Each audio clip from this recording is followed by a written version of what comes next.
You're watching the Daily Climate Show on Sky News. On today's programme, tributes from environmental groups and conservationists around the world for Prince Philip, who's died at the age of 99. The very real impact of climate change on people's lives. We report from Guatemala, where food insecurity and extreme weather are forcing thousands from their homes. And more calls for the world's biggest climate summit to be delayed again because of the COVID-19 pandemic. Greta Thunberg says COP26 shouldn't go ahead unless vaccination programmes mean all countries can attend.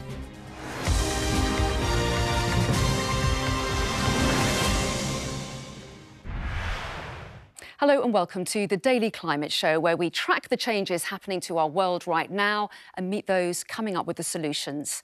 And today we start with the news that the Duke of Edinburgh has passed away at the age of 99.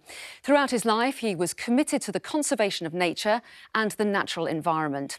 In 1961, Prince Philip co-founded the World Wildlife Fund, now the world's largest conservation organisation. He was an early advocate for the environment, a cause he did much to further during his lifetime. Well, our royal correspondent Rhiannon Mills joins me now. So Prince Philip, Rhiannon, said to be ahead of his time when it came to the environment. That's right, and I think with his death, of course, we are remembering the hundreds of different patronages and the charities he supported, and a large amount of that work, certainly a couple of decades ago, was around the environment. As you said, he had those links with the World Wildlife Fund, and he was dedicated to those issues of conservation and the environment. Of course, in more recent years, we have become so used to Prince Charles and also more recently Prince William talking about those important environmental issues and specifically the damage that climate change is doing to the planet. But I think for the younger royals, certainly that first few steps that Prince Philip took a few decades ago was really an inspiration to them. And I spoke to Prince William last year when he launched his own Earthshot Prize, and he talked very movingly about how Prince Philip was very much ahead of his time, how he would talk about issues around population growth and the damage that that was doing and the impact that that was having on the planet. Prince Philip also had these ideas about the links between nature and religion and was very keen to gather religious groups with conservationists to talk about those issues. And so as we reflect on the impact that he's had, I think his environmental legacy will be hugely important as we look ahead over the next few days and remember that remarkable legacy. Rhiannon, thank you. And there's continuing coverage of this story on our website, app and social media channels. Let's take a look now at the day's other climate news, and we're focusing on Central America, where the effects of climate change are forcing many to flee north to the United States. More than 200,000 Guatemalan migrants were apprehended by US Border Patrol in 2019. People coming to the US from the Northern Triangle, that's Guatemala, Honduras and El Salvador, now outnumber those from Mexico. In part, that's because of this, a region known as the Dry Corridor, where extreme droughts mean that 1 in 6 people experience food insecurity. Sky's Chief Correspondent Stuart Ramsay reports from Guatemala. He's tiny and he's starving, but his mother's milk simply doesn't have the nutrition needed to feed him properly.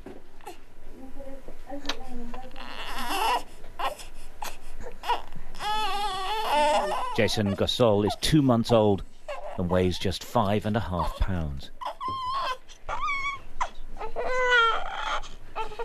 He should be double the size at least. Next to him, his 2.5-year-old brother sleeps. He's tiny as well.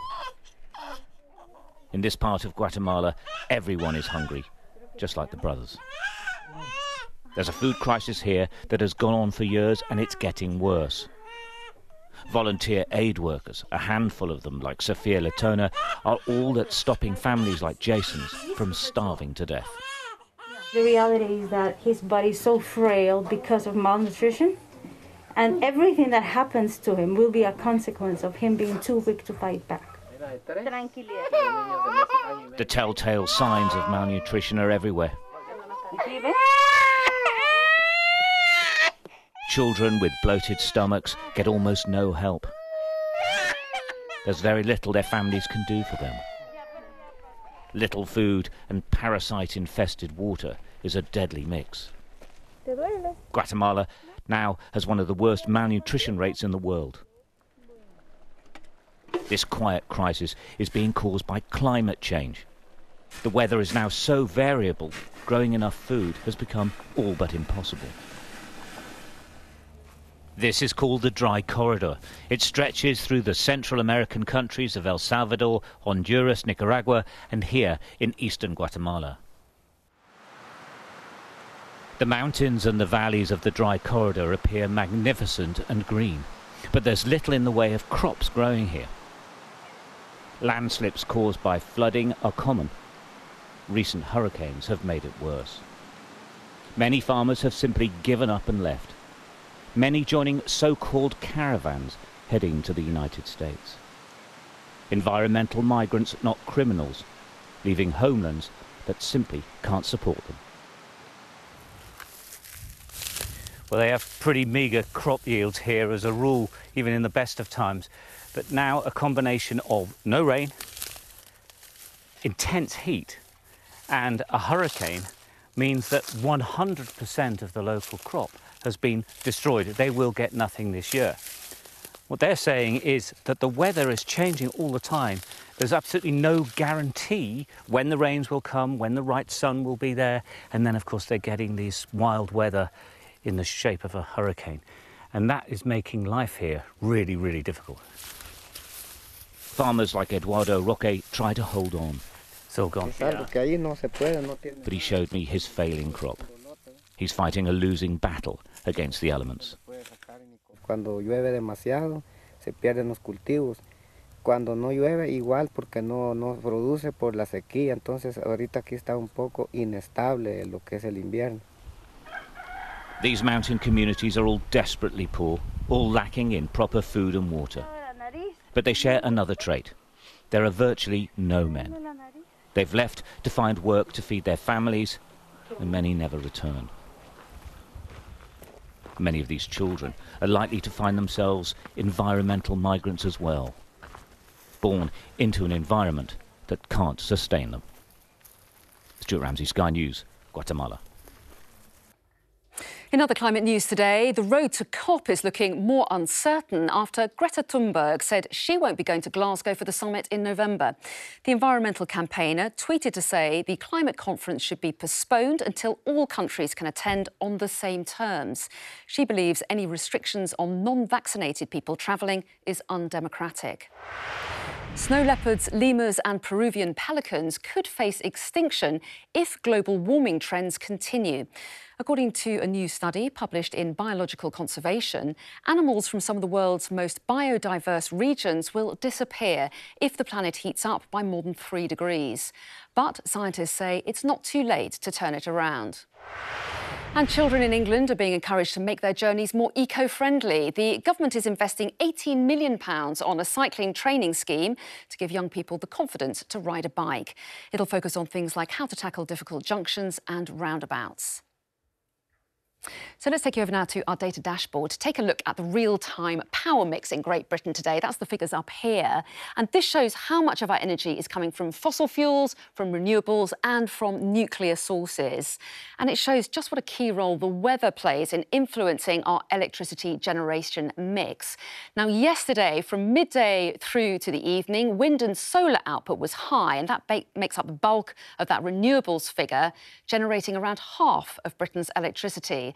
Today, though, their output is lower, delivering about 25% of our electricity, and that's due to calmer and cloudier weather. And at the same time, colder temperatures, around 3 degrees below seasonal average, are driving a higher demand for power, leading to a larger proportion of gas to match supply with demand. And you can see our data dashboard at any time and read more about what those numbers mean on our website. That's at skynews.com/climate. Let's return to our main news now, and tributes have been paid to Prince Philip, who's died at the age of 99. He was the first president of the Conservation Society, WWF UK, and they've tweeted to say, "We express our condolences on the passing away today of HRH, the Duke of Edinburgh, President Emeritus of WWF International. Prince Philip's lifelong passion for the environmental cause will continue to guide us as we work to protect and restore nature for people and the planet." And Alok Sharma, the president of COP26 summit, tweeted, Prince Philip dedicated a lifetime to selfless public service, providing wonderful support to Her Majesty the Queen, and was a great champion for the environment. Well, joining me now is Martin Palmer, former Secretary-General of ARC, an environmental organisation he founded with Prince Philip. Thanks very much indeed for talking to us, Martin Palmer. Can you describe to us what Prince Philip's concerns were about the environment and climate change? Well, Anna, his concern about the environment, of course, goes back a very long way. As you say, he was there at the foundation of WWF in 1961 and poured his energies, his passions into that. And it was out of that, really, that I think his particular approach towards climate change issues emerged. His anxiety, very much from the very beginning, when climate change was beginning to dominate the politics, the economics of the environmental world, was the danger of losing sight that climate change was not the only issue. At one level, his concern was that climate change, same with biodiversity loss and population issues, which, as you know, was a big push of his, were all symptoms of a deeper problem, which was that we were out of kilter with the rest of nature. And his anxiety about climate change was that he feared, and to some extent he was right, that it would eclipse focus on oceans, on forests, that it would eclipse focus on the protection of particular endangered species, that it would not give the same attention to the rest of nature as it would give to human needs, and that it would become a major political and economic diversion away from what he felt were the major concerns, which was that we needed to get into a balanced relationship with nature. And so he was very concerned, and we had many, many long conversations about this. He was very anxious that it was very anthropocentric. Its focus was almost entirely what is its impact going to be on human beings. And so, for example, when last September, the UN held its first ever summit on biodiversity, he was delighted, because he felt that along with the focus on climate change, and obviously the COP here in Glasgow in November, he felt that a balance was being restored. He was very concerned that by focusing only and primarily only on the impact on human beings of climate change, we were in danger of once again assuming that the whole purpose of nature was to support human life. And his view was, no, that is not the whole purpose of nature. And we've seen, of course, Prince Charles and Prince William expressing their concerns about the environment. To what extent do you think he was an inspiration to his family on the subject?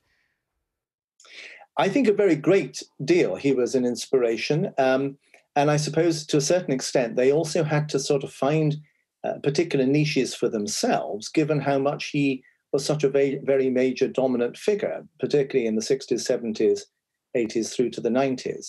But there's no question that the passion, particularly, I think you see this in the Tusk Trust, their absolute passion to protect the elephants, to protect the most endangered species, as well as to address other issues.